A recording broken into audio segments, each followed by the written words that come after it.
Hello, this is Amanda from Southern Hibiscus Home. Today I am going to work on an Easter basket that my mom wants me to spray paint for her. She seen it at Home Goods and she wanted the gold one, but they didn't have it and she doesn't think that they're going to get it in anymore.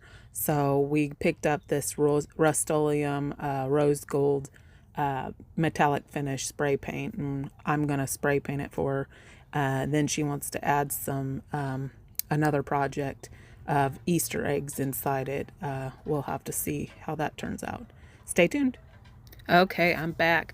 I got my plastic all laid down and my spray paint in my basket, so I'm gonna go ahead and start spray painting. If I could get the lid off with one hand. Okay, let's see how this looks. Let me do a couple of sprays and see what it looks like.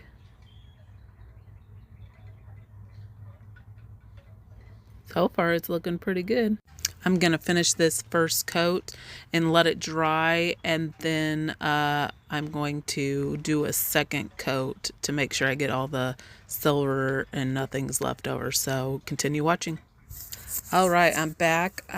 This is my second coat, and as you can see, the color is kind of looking like, to me, like a brand new shiny penny. It's got like a coppery kind of color to it.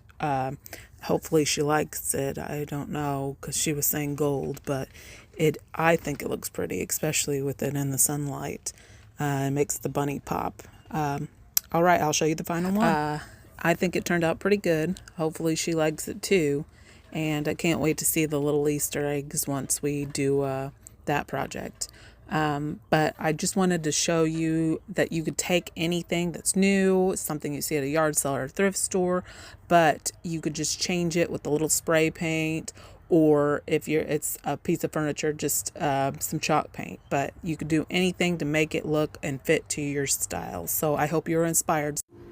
All right, here's the final look. I hope you like it. It's the bunny basket with the ribbon I put around its neck. I added a little bit of a speckled eggs to it. I probably need to add a little bit more and maybe some greenery to make it pop and stand out some more. But other than that, this is the final look. Do you prefer the rose gold or the silver that originally was? Let me know in the comments below.